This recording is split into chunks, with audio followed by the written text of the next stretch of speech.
அஸ்ஸலாமு அலைக்கும். அல்சியா சேனல். இன்றைக்கி மாடியில் கொடுப்பக்கீரைன்னு சொல்லுவோம், பச்சை கொடுப்பக்கீரை. இது பறிக்க வந்தேன். இது ஒரு 6வது முறையாட்டு இப்போ பறிக்கிறேன். ஒரு 20 நாளைக்கு ஒரு மட்டும் எங்களுக்கு போதும். 2 பேர் சாப்பிடக்கூடிய கீரை ரெடி ஆயிரும். இது கண்ணுக்கு நல்லது. ஏற்கனவே என் வீடியோவில் போட்டிருப்பேன்.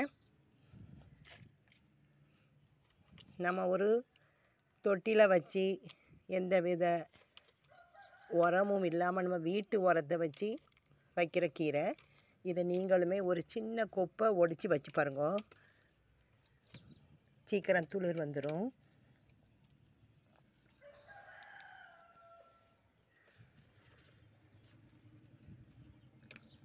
அது ரொம்ப முத்த முன்னாலே பறிச்சிருங்க.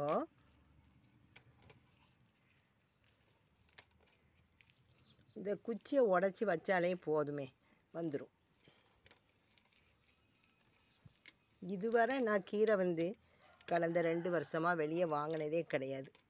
எல்லாமே வீட்டில் உள்ள கொடுப்பக்கீரை, பொன்னாங்கண்ணி கீரை, முருங்கைக்கீரை எல்லாமே வீட்டுக்கீரை தான்.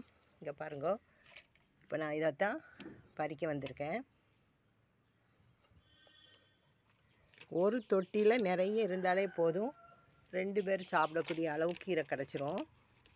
இது பத்தாதுன்னா இது கூட ஒரு கைப்பிடி அளவு முருங்கைக்கீரை இருக்குது பாருங்க, அல்லது அரைக்கீரை ஒரு கைப்பிடி அளவு போட்டு வச்சாலே போதும், நல்லா இருக்கும். அதுக்கு பேர் கலவைக்கீரைன்னு சொல்லுவோம். ஒரு கைப்பிடி அளவு முருங்கைக்கீரை, ஒரு கைப்பிடி அளவு அரைக்கீரை போட்டு இதை வச்சா கூட, இந்த கொடுப்பையை வச்சா கூட நல்லாயிருக்கும். பாருங்கள், இன்னும் இருக்குது, பறிக்கிறத காட்டுறேன்.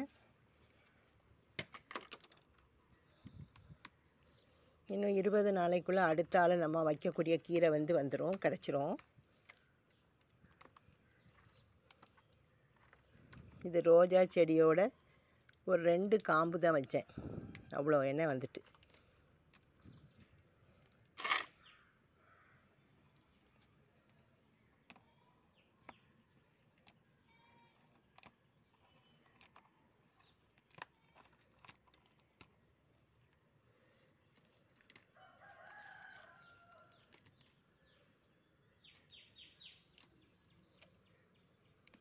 காலையிலான மாடியில் எல்லா குருவிகளும் கலர் சிட்டுகளும் வந்துடும்.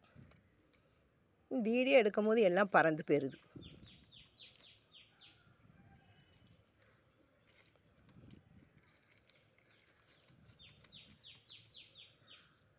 இப்போ இதில் மணத்தக்காளி இருக்குது பாருங்கள், குட்டி தக்காளி.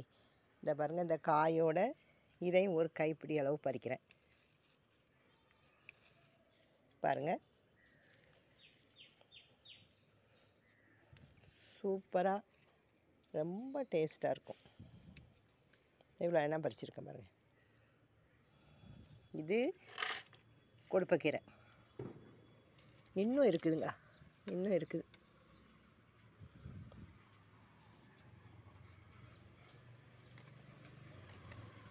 இந்த பட்டன் ரோஜாவோடையே தடுத்துருக்கு.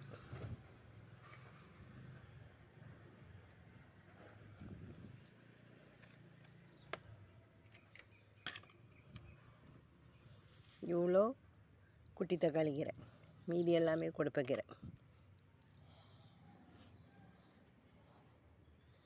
செடிக்கு தண்ணி ஊற்றியாச்சு.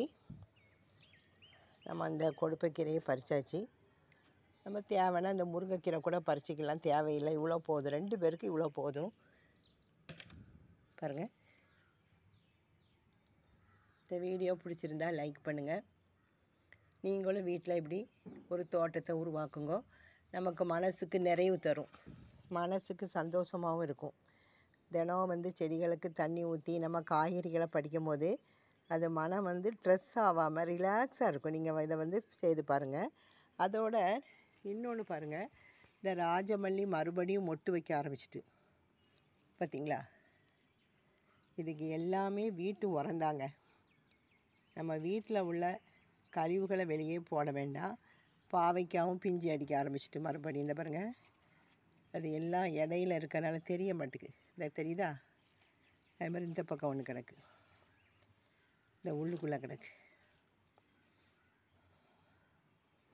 இன்ஷா அல்லாஹ் நாளைக்கு ஒரு வீடியோ போடுறேன். இது காலை நேரம், கொஞ்சம் சூரிய ஒளி 8 மணிக்குள்ளே நீங்கள் சூரிய ஒளிக்கு வாங்க. அதில் கிடைக்கிற விட்டமின்ஸ் வந்து கால் கைக்கெலாம் நல்லது. காலை 8 மணிக்கு முன்பாக சூரிய ஒளியில் வந்து நின்று நம்ம முகம் கை கால்லாம் படும்போது அது நம்மளுக்கு விட்டமின் கிடைக்கும்.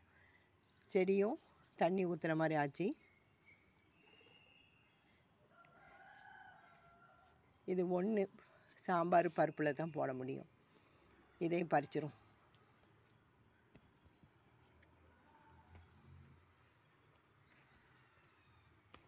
பாருங்கள், பறிச்சாச்சு. இப்போ நம்ம தேவைக்கு ஏற்ற கீரை வகைகளை பறிச்சுட்டு சமையல் பண்ண போகிறோம். அடுத்த வீடியோ நாளைக்கு போடுறேன். அஸ்ஸலாமு அலைக்கும்.